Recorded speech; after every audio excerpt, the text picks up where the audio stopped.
Hello student, निशा classes YouTube channel पर आप सभी का स्वागत है। आज के इस वीडियो में हम वार्षिक मूल्यांकन वर्कशीट 2021-22 कक्षा 8वीं विषय विज्ञान के प्रोजेक्ट कार्य के दोनों प्रश्नों के उत्तर इस वीडियो में जानेंगे, जो कि खंड ब के अंतर्गत हैं। तो चलिए देखते हैं प्रश्न पहला। ठीक है, तो प्रश्न पहला है वनोन्मूलन मतलब वनों की कमी के कारण इससे होने वाले परिणाम, वन्य प्राणियों के जीवन पर इसका प्रभाव एवं वनोन्मूलन का स्थायी हल सोचना। इन बिंदुओं पर अध्ययन कर जानकारी हमें यहाँ पर एकत्रित करके लिखना है। ठीक है, ए नंबर पर हमें दिया हुआ है वनोन्मूलन के कारणों को प्राकृतिक एवं मानव निर्मित वर्गीकृत करके लिखिए। तो देखिए, हमें यहाँ पर प्राकृतिक कारण और मानव निर्मित कारण यहाँ पर लिख देने हैं टेबल में, है ना। तो लिख देंगे, पहला है भूकंप या बाढ़, है ना। प्राकृतिक कारण भूकंप या बाढ़ जो है, वनोन्मूलन का जो कारण है भूकंप या बाढ़ प्राकृतिक रूप से आता है, प्राकृतिक कारण है ना, प्रकृति के द्वारा ये होता है। फिर है मानव निर्मित कारण रेलगाड़ी, है ना, रेलगाड़ी के लिए भी वनोन्मूलन, वनों की कटाई की जाती है। फिर देखिए ज्वालामुखी, ये प्राकृतिक कारण हो जाएगा। सड़क निर्माण, भवन निर्माण, ये मानव निर्मित कारण हो जाएगा। फिर सुनामी या चक्रवात, ये प्राकृतिक कारण हो जाएगा। और इमारती व जलाऊ लकड़ी, ये अपना मानव निर्मित कारण हो जाएगा। फिर देखिए तूफान जो है ये प्रकृति कारण है, प्रकृति के कारण होता है ये तूफान, है ना। फिर देखिए दावा नल, इन जंगलों में लगने वाली आग, ये भी प्राकृतिक कारण है। इसके बाद देखिए कृषि हेतु जंगल काटना और औद्योगिक इकाई का निर्माण करना, ये मानव निर्मित कारण है। ठीक है, वनोन्मूलन के मतलब वनों को काटने के हमें यहाँ कुल मिला के प्राकृतिक कारण और मानव निर्मित कारण लिखने थे। ठीक है, तो आप लोगों को पता है कि भूकंप, बाढ़, ज्वालामुखी, सुनामी, चक्रवात, तूफान, दावा नल, ये सब प्राकृतिक रीजन होते हैं, प्राकृतिक कारण होते हैं। और यहाँ पर रेलगाड़ी, सड़क निर्माण, भवन निर्माण, इमारती व जलाऊ लकड़ी, कृषि हेतु जंगल काटना, औद्योगिक इकाई इत्यादि सब मानव निर्मित कारण होते हैं।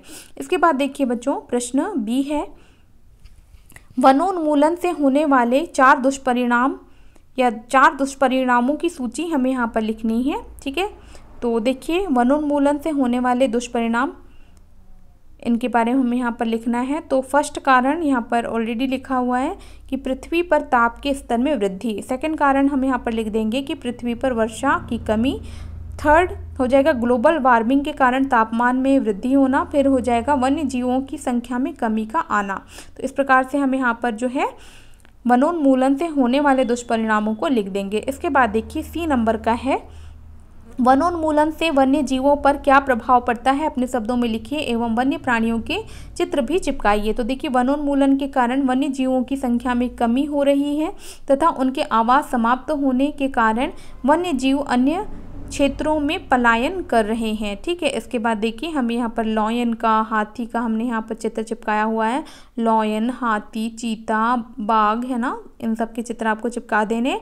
इसके बाद देखिए डी नंबर पर राष्ट्रीय उद्यान किसे कहते हैं, मध्य प्रदेश में स्थित किन्हीं 2 राष्ट्रीय उद्यानों के नाम लिखिए। तो उत्तर हो जाएगा बच्चों, राष्ट्रीय उद्यान ऐसा उद्यान है जिसे किसी राष्ट्र की प्रशासन प्रणाली द्वारा औपचारिक रूप से संरक्षित किया गया हो। तो 2 राष्ट्रीय उद्यानों के नाम हम यहाँ लिख देंगे, कान्हा किशनी राष्ट्रीय उद्यान और पेंच राष्ट्रीय उद्यान। ठीक है, फिर देखिए ई नंबर का है वन और वर्षा में क्या संबंध है। तो उत्तर हो जाएगा वन और वर्षा में संबंध। तो वनों से नमी रहने के कारण तापमान कम हो जाता है तथा जलवायु परिवर्तन होने से वर्षा होती है। वर्षा के जल के बहाव वनों के कारण कम होने से बाद में मरुस्थल, भूस्खलन और भू अपरदन नहीं होने तथा इसे भूमिगत जल स्तर में वृद्धि होती है। तो इस प्रकार से आप वन और वर्षा में जो है अंतर लिख देंगे। इसके बाद देखिए एफ नंबर का है हमें कागज़ की बचत क्यों करनी चाहिए, उन कार्यों की सूची बनाइए जिनके द्वारा आप कागज़ की बचत कर सकते हैं। तो उत्तर हो जाएगा कागज़ निर्माण बांस व अन्य पौधों के द्वारा किया जाता है, जिसके कारण वनस्पति अर्थात ऐसे पादप जिनसे कागज़ बनता है, प्रतिवर्ष उनकी भारी मात्रा में कटाई होती है। कागज़ के स्थान पर कपड़े की थैली का उपयोग करना, रद्दी कागज़ से गत्ता व अन्य उपयोगी सामग्री बनाना, कागज़ का पुनः चक्रण व पुनः उपयोग करना। ठीक है, तो इस प्रकार से जो है हम कागज़ की बचत कर सकते हैं। फिर देखिए प्रश्न 2 है प्रश्न 2 है, विभिन्न प्रकार के सूक्ष्म जीवों का अध्ययन कर उनसे संबंधित जानकारी एकत्र करना है हमें। ठीक है, तो प्रश्न पहला हो जाएगा सूक्ष्म जीव क्या है। उत्तर हो जाएगा बच्चों, ऐसे जीव जो अत्यंत छोटे होते हैं, जिन्हें हम खुली आंखों से नहीं देख सकते हैं। इन्हें देखने के लिए हमें सूक्ष्मदर्शी का प्रयोग करना पड़ता है और इन जीवों को सूक्ष्म जीव कहा जाता है। ठीक है, तो ऐसे जीव जो अत्यंत छोटे होते हैं, जिन्हें हम खुली आंखों से नहीं देख सकते हैं और इन्हें देखने के लिए हमें सूक्ष्मदर्शी का प्रयोग करना पड़ता है, ऐसे जीव क्या कहलाते हैं? सूक्ष्म जीव कहलाते हैं।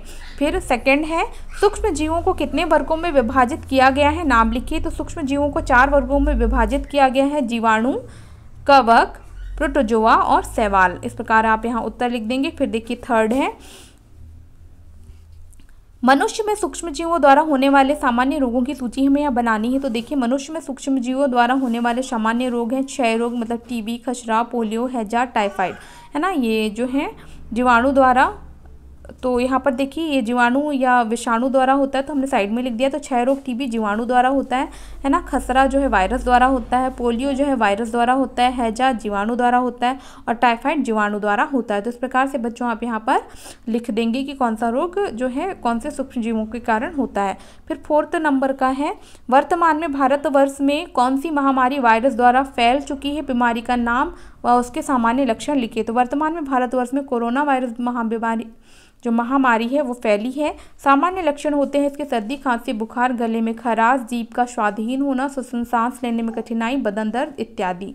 तो इस प्रकार से आप यहाँ पर कोरोना वायरस के बारे में तो सभी जानते हैं और क्यों होता है, और उसके लक्षण क्या होते हैं वो भी सब लोग जानते हैं। तो यहाँ पर आप इस प्रकार से लिख देंगे। इसके बाद देखिए 5th है, हमारे जीवन में सूक्ष्म जीवों के उपयोग व तथा हानिकारक प्रभावों को हमें यहाँ पर लिखना है। तो सूक्ष्म जीवों का उपयोग तो औषधि निर्माण में होता है, अल्कोहल बनाने या शराब निर्माण में होता है, सिरका बनाने में, ब्रेड बनाने में, चमड़ा साफ करने में जो है सूक्ष्म जीवों का उपयोग होता है। ठीक है, तो इनके हानिकारक प्रभाव क्या है ये भी देख लेते हैं हम।